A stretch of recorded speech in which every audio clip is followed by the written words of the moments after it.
World war to के बाद अब दुनिया में एक नया चलन था इंटरनेशनल पॉलिटिक्स में कि हम रीजनल प्रॉक्सिमिटी के आधार पर, यानी कि जो पास हैं देश, उनके साथ मिलकर एक रीजनल ग्रुपिंग बनाएंगे, आपस में इकोनॉमिकली मजबूत होंगे और इंटरनेशनल लेवल पर जब पॉलिटिकल इश्यूज की बात आएगी तो साथ खड़े होंगे। लेकिन जब मैं साउथ एशिया की तरफ देखता हूं तो लगता है कि पास होने का मतलब साथ होना नहीं होता। Geographically we are connected but साथ नहीं है। सार्क में अफगानिस्तान, पाकिस्तान, इंडिया, नेपाल, बांग्लादेश, भूटान, श्रीलंका, मालदीव्स, हम सब देश मिलकर सार्क बनाते हैं। सार्क का इतिहास राइट आफ्टर इंडियन इंडिपेंडेंस, उसके रूट्स हमें वहां दिखते हैं। सार्क नहीं बना था, लेकिन एक व्यू था कि हमें भी ऐसा कोई रीजनल ग्रुपिंग बनाना होगा। इनिशियली आइडिया था कि साउथ एशिया में साउथ ईस्ट एशिया, यानी कि जहां पर आज आसियान है, मिलकर भी एक बन सकते हैं। अब यहां पर कुछ काम हो नहीं पाया था, बात 1980s तक पहुंच रही थी। इतने में वहां आसियान का काम हो गया था। अब द पॉइंट इज कि इसकी शुरुआत कहां से हुई? बांग्लादेश। जियाउर रहमान का आइडिया था कि इकोनॉमिकली मजबूत अगर हम हो जाएं तो हम अपने पोटेंशियल का सही इस्तेमाल कर सकते हैं। अब यह आइडिया इंडिया से इससे पहले इमर्ज हो चुका था, बट कोई फ्रूटफुल रिजल्ट नहीं निकला था। यहां से बांग्लादेश से वो पहुंचते हैं नेपाल में, किंग बिरेंद्र के पास। कहते हैं कि देखिए, इतनी बड़ी पॉपुलेशन है, इतनी बड़ी मार्केट है, तो हमें साथ हो जाना चाहिए, किसी ना किसी को प्रयास करना पड़ेगा। खैर, यूनाइटेड नेशन के हेडक्वार्टर के साइडलाइंस पर जो हम सब देशों के रिप्रेजेंटेटिव्स हैं वो मिलते हैं। कहते हैं कि let's make SAARC, South Asia का अपना एक रीजनल कोऑपरेशन का एसोसिएशन बना लेते हैं। तो लेकिन बाकी सब देश तैयार थे, मतलब श्रीलंका, मालदीव्स, भूटान, बांग्लादेश, नेपाल तो स्पीयरहेड कर ही रहे थे, लेकिन इंडिया और पाकिस्तान अभी तैयार नहीं थे। पाकिस्तान को लगता था कि शायद ये इंडिया का एक स्ट्रेटेजिक मूव है। इंडिया इन सभी देशों को साथ लेकर इकोनॉमिकल हेजमॉन बनना चाहता है इस एरिया में, और बाद में उसको स्ट्रेटेजिकली यूज करेगा पाकिस्तान के खिलाफ। अब इंडिया क्यों नहीं बन रहा था? कुछ एक्सपर्ट्स का कहना है कि इंडिया को लगता था कि शायद यहां पर जो बायलैटरल इश्यूज हैं देशों के, उसके साथ मिलकर कोई अल्टरनेटिव ग्रुपिंग बनाकर इंडिया के अगेंस्ट कोई संशय ना पैदा किए जाए।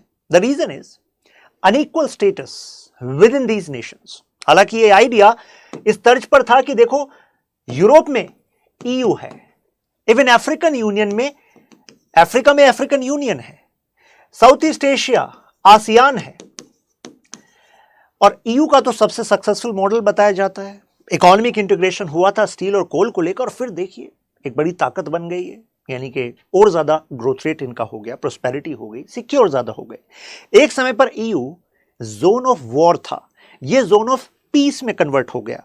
तो यही कुछ सपना था कि यह एरिया भी जोन ऑफ पीस में कन्वर्ट हो जाएगा। एयू, अफ्रीकन यूनियन, उसने भी प्रयास करने स्टार्ट कर दिए और क्रेडिबल चेंजेस वहां पर आ रहे हैं। आसियान हमारे सामने उदाहरण है। लेकिन फिर हुआ क्या? ठीक है, हमने बना तो लिया, लेकिन अभी भी इंडिया और पाकिस्तान में स्केप्टिसिज्म था। स्केप्टिसिज्म बाय डायलॉग चेंज हुआ। 1985 में फाइनली स्थापना हुई। 1985 नाउ यहां पर हमारे पास अदर ऑब्जर्वर स्टेट्स भी आए, 10 ऑब्जर्वर स्टेट आए कि हम भी आपके साथ इशू बेस्ड डायलॉग में शामिल होंगे। हमने कहा ठीक है, आप भी शामिल होते रहिए। 1985 में स्थापना हो गई। बेसिक्स ऑफ एक्ट है, Kathmandu, right, headquarter. Now the point is कि जो वो चाह रहे थे कि एक रीजनल कोऑपरेशन का एक ऐसा एग्जाम्पल बनेगा जो पीपल टू पीपल इंटरेक्शन बढ़ाएगा और इंटरनेशनल लेवल पर इन सब देशों को और मजबूत करेगा। क्या वैसा हो पाया?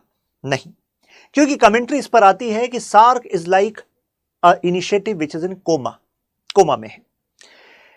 इसके रूट में हम 1979 में जो सोवियत का एग्रेशन हुआ था, या आप कह सकते हैं सोवियत का इंटरवेंशन हुआ था अफगानिस्तान में, वो भी इसका एक लिंक बताया जाता है। क्योंकि उस समय अदर देशों को लगा कि अरे हम शामिल हो जाते हैं, एक ग्रुप बना लेते हैं, तो ऐसे में सिक्योरिटी और ट्रेड पर जो आगे इंपैक्ट आएगा, उस इंपैक्ट में हमें ज्यादा नेगेटिव इंपैक्ट नहीं पड़ेगा। सार्क इस वजह से भी इंपॉर्टेंट है क्योंकि स्ट्रेटेजिकली लोकेटेड है। आप एग्जाम्पल देखिए, यह है इंडियन ओशन, यहां पर चाइना है।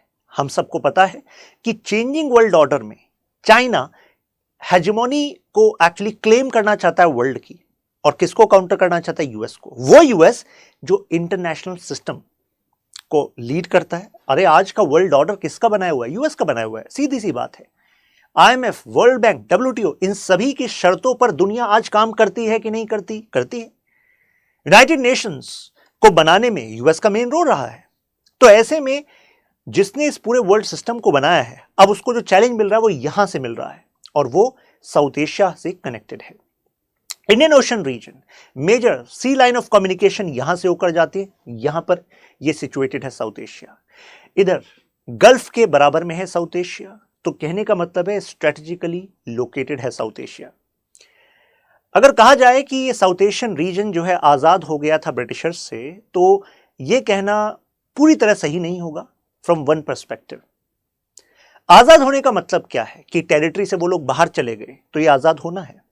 लेकिन अगर देखा जाए तो साउथ एशिया की एक स्टंटेड ग्रोथ का कारण ये कॉलोनियल लेगेसी भी है।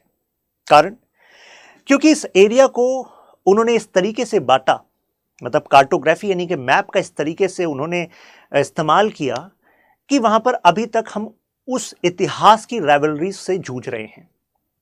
चाहे आप इंडिया पाकिस्तान देख लीजिए, राइट, नेपाल देख लीजिए, राइट। अब इस रिसर्च पेपर में कहा गया है कि Pakistan at heart of SAARC's failure. Reason क्या है? कहा जाता है कि देखो, एक तो स्ट्रेटेजिक शिज्म है। मतलब क्या हुआ? यानी कि पाकिस्तान स्ट्रेटेजिकली अलाइन नहीं मानता अपने आप को with the rise of south Asia along with India. Pakistan आज भी वही एग्जिस्टेंशियल थ्रेट मानता है इंडिया को, और वही दोनों के बीच में राइवलरी चलती है। तो यानी कि यहां पर misunderstandings, misconception in Pakistan using terrorism as you can say a state apparatus, वो एक बड़ा कारण रहा है। तो देख रहे हैं कि अगर आपके पड़ोस में एक देश रॉन्ग पॉलिसीज का इस्तेमाल करे तो उससे बाकी सब एक साथ नहीं आ पाते, और नहीं आ पाते तो पूरे रीजन का जो प्रोस्पेरिटी का यू कैन से विजन है वो इन्फ्लुएंस हो सकता है। रीजनल कोऑपरेशन इंटरेक्शन की बात की, लेकिन हर कोई चाहता है कि हम इंटरनेशनल लेवल पर अपने रीजनल इंटैक्ट होने के यू कैन से एग्जांपल्स को दिखाएंगे, लेकिन ऐसा हो नहीं पाया। मैंने आपको बताया लॉन्ग हिस्ट्री ऑफ कॉलोनियलिज्म इसका एक उदाहरण है। जैसे कि विंस्टन चर्चिल, उनको एक पता था कि देखो, ये जो आपका इंडियन सब कॉन्टिनेंट है, if it remains united then it is going to have a phenomenal growth, reason being its proximity to what? Its proximity to energy base, that is Gulf. Its huge natural resources, population. तो ऐसे में अगर अपने आप को हेजेमोन रखना है, क्योंकि वो समय था पैक्स ब्रिटेकाना का, यानी कि ब्रिटेन का वर्चस्व था, तो जो वर्चस्व रखता है वो कैसे रखता है? केवल अपनी ताकत को बढ़ाकर रखता है? नहीं, जो पोटेंशियल ताकत हो सकते हैं उनको डिवाइड कर कर भी रखता है। तो ऐसे में वायलेंट कैटोग्राफीज का मतलब होता है कि मैप के ऊपर, बाउंड्रीज के ऊपर लड़ाई हमने इस एरिया में देखी। इस एरिया में फिर इंसर्जेंसी का इशू, सेपरेटिज्म का इशू, क्रॉस बॉर्डर टेररिज्म का इशू, देन आपका वाटर शेयरिंग का इशू। तो ये सब इश्यूज कहीं ना कहीं कनेक्टेड हैं to the roots, which roots are colonial roots. Unequal partners, यानी कि एक यहां पर परसेप्शन फैलाया गया कि देखो, यूरोपियन यूनियन इस वजह से सक्सेसफुल हो पाया कि मोरओवर ये देश जो हैं एक ही लेवल के थे। हालांकि ये फैक्चुअली करेक्ट नहीं है, क्योंकि ईयू को फोर्ज करने में शुरुआत में Germany was the prominent nation. Germany ने मेजर इन्वेस्टमेंट किया कि ईयू साथ आए, और ऐसा ही इंडिया भी कर रहा है कि नहीं कर रहा है? आप एग्जाम्पल देखिए साउथ एशियन सैटेलाइट, आप एग्जाम्पल देखिए India saying that we should have alternative mechanisms so that South Asian neighbors should not get into the trap of China. तो चाइना के ट्रैप में ना आए, आप अल्टरनेटिव्स ढूंढें, हम साथ मिलकर अल्टरनेटिव ढूंढते हैं, आपके इंफ्रास्ट्रक्चर का, आपके पावर जनरेशन का। इंडिया ने एफर्ट्स किया है कि नहीं किया है? नेपाल में, भूटान में, बांग्लादेश को। तो पॉइंट इज कि ये जो अनइक्वल पार्टनरशिप है, ये एक थ्रेट परसेप्शन, एक नैरेटिव है जिसको पाकिस्तान भी पुश करता रहा है कि चाइना, देखो, बांग्लादेश के साथ जब पाकिस्तान बात करता है, नेपाल के साथ बात करता है, एक ही बात करता है, देखो कभी भी इंडिया आपको इक्वल पार्टनर नहीं मानेगा। इंडिया तो वो बिग ब्रदर एटीट्यूड रखेगा, आप तो छोटे भाई की तरह ही होंगे। जबकि वर्ल्ड पॉलिटिक्स में एवरीवन इज इक्वल, लेकिन आपको इक्वल स्टेटस नहीं मिलेगा। तो इससे एक एप्रहेंसिव एटमॉस्फेयर फैलेगा कि नहीं फैलेगा? फैलेगा। इंडिया पाकिस्तान में बॉर्डर डिस्प्यूट है, साथ में बांग्लादेश पाकिस्तान में बॉर्डर डिस्प्यूट है। बांग्लादेश बांग्लादेश, यू कैन से अफगानिस्तान पाकिस्तान में बॉर्डर डिस्प्यूट है, क्योंकि बांग्लादेश और पाकिस्तान का जो मुद्दा है वो तो हमने सार्क को बनने से पहले ही सॉल्व हो ही गया था, राइट। आप सब जानते हैं लिबरेशन वॉर ऑफ बांग्लादेश। यहाँ पर मैं अफगानिस्तान पाकिस्तान की बात कर रहा हूँ। मतलब क्या है, अफगानिस्तान में पाश्तूनिस्तान मूवमेंट और पाश्तूनिस्तान का सपना जो कि पाकिस्तान के कुछ क्षेत्रों को क्लेम करता है, राइट। तो यहाँ पर ये जो बॉर्डर डिस्प्यूट है ये अफगानिस्तान की डोमेस्टिक पॉलिटिक्स का भी कारण है। कहा जाता है ये भी एक रीजन है कि पाकिस्तान हमेशा से दखल देने वाली ताकत रहा है अफगानिस्तान में अपनी सिक्योरिटी के लिए, नहीं तो वो पाश्तूनिस्तान की मांग से अफगानिस्तान बेसिकली पाकिस्तान पर एग्जिस्टेंशियल क्राइसिस आ जाएंगे। और आप खुद ही सोचिए, अगर अफगानिस्तान पाकिस्तान दोनों सार्क के मेंबर हैं, आपस में इशू है, तो कैसे यू कैन सी यूनाइटेड हो सकते हैं, एक सिंक हो सकता है। इंडिया नेपाल वाला मुद्दा है, जो जैसे काला पानी वाला मुद्दा है, वहाँ पर सगौली की ट्रीटी और एंग्लो नेपाल वॉर उसको कोट किया जाता है।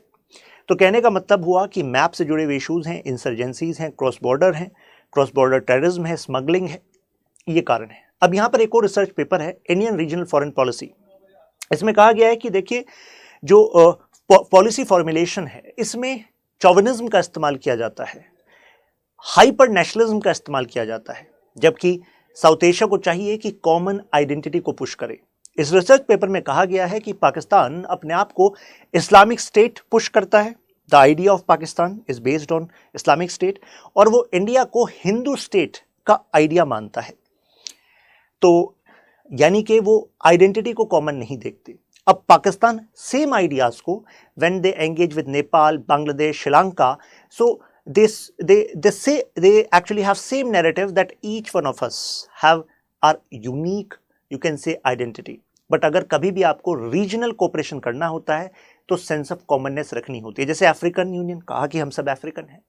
जैसे यूरोपियन यूनियन, हम सब यूरोपियन हैं। अरे यूरोप में कल्चर डिफरेंस नहीं है क्या? जी हाँ है कल्चरल डिफरेंस यूरोप में भी, यूरोप में डिफरेंट कल्चर्स हैं। लेकिन साउथ एशिया में यहाँ पर we are having this divisions, not having common you can say identity. तो हम कह सकते हैं पॉलिटिकल डिसहार्मनी है और हर किसी का एक स्ट्रेटेजिक शिज्म है, मतलब स्ट्रेटेजिक अपोजिट्स हैं, राइट। और इस वजह से इंटीग्रेशन जो है अनसर्टेन लगता है, राइट। अब देखिए 1987 के सार्क समिट में regional convention on suppression of terrorism माना गया था कि भाई ये कन्वेंशन है।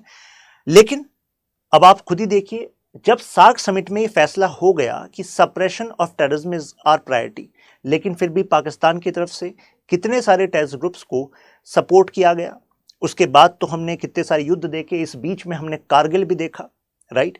तो यानी कि जब क्लियर हो गया कि एक सार्क का मेंबर इस तरीके से कर रहा है और SAARC as a forum is not able to solve it, तो यानी कि सार्क का फेलियर ही हुआ ना। ये यहां पर कोशिश की गई, चलिए प्रेफरेंशियल ट्रेड एग्रीमेंट करते हैं, बात है 1993 की, 1995 में एनफोर्स हुआ। बट पॉइंट इज कि ये बाइंडिंग नहीं था, ये एक्चुअली वॉलंटरी था। अब आप खुद ही सोचिए, जो इंटीग्रेशन नहीं है पूरे इस एरिया में, तो क्या ये वॉलंटरी सक्सेसफुल होने वाला था? नहीं। कहा गया कि चलिए आप टैरिफ्स को, यानी कि इंपोर्ट ड्यूटीज को ग्रेजुअली रिड्यूस कीजिएगा, बट यहां पर ये नहीं हो पाया। एक और प्रयास किया गया साफ्टा का 2004 में, और काफी देश एग्री हो गए। काठमांडू एग्री था, बाकी देश भी एग्री थे, और इंडिया वाज आल्सो एग्री कि ठीक है, हम जो टारगेट उन्होंने दिया है कि 2016 तक हम ग्रेजुअली जो है जीरो इंपोर्ट ड्यूटी लगाएंगे अगर आपस में हमें ट्रेड करना है। तो ये भी बिल्कुल बात क्लियर हो गई थी कि ओरिजिन ऑफ गुड वाले मुद्दे पर वी शुड बी क्लियर। ऐसा नहीं होना चाहिए कि चाइना जो है वो पाकिस्तान में अपनी गुड्स को ला रहा है और पाकिस्तान के थ्रू जो है इंडिया में बेच रहा है। ऐसा नहीं होना चाहिए, राइट, कि चाइना भी फिर जो है जीरो इंपोर्ट ड्यूटी का फायदा ले लेगा। तो ये बातें क्लियर थी, लेकिन पाकिस्तान एग्री नहीं हुआ। लास्ट में पाकिस्तान को लगा कि नहीं नहीं, हम जो है जियोपॉलिटिक्स को पहले रखेंगे, जियो इकोनॉमिक्स को बाद में रखेंगे। तो फिर ये वाला पॉइंट भी फेल हो गया। तो टेररिज्म भी मुद्दा था, फिर खुद पाकिस्तान की apprehension of keeping geopolitics above geo economics. हमें इसमें सोचना चाहिए कि बांग्लादेश एक सक्सेसफुल नेशन रहा सार्क नेशंस में, कारण कि उसने जियो इकोनॉमिक्स को पहले रखा और जियोपॉलिटिक्स को बाद में रखा। Water sharing, boundary issues India और बांग्लादेश के बीच में भी थे, बट वो ग्रेजुअली रिजॉल्व होते रहे। बट यहां पर दिस वाज रॉन्ग। 2017 इंडिया ने ऑफर किया कि चलिए साउथ एशियन सैटेलाइट बनाते हैं, और हम चाहते हैं कि इंडिया की टेक्नोलॉजिकल प्रोनेस अगर हमारे पास है, इसरो है हमारे पास, तो let's give a satellite gift. यानी कि आप सब अगर वेदर फोरकास्टिंग हो, आपके एग्रीकल्चर से जुड़ी जानकारियां हो, फिशिंग से जुड़ी जानकारियां हो, मेट्रोलॉजिकल सर्वे हो, उन सब में आपको ये सैटेलाइट मदद देगी। It was a gift of India.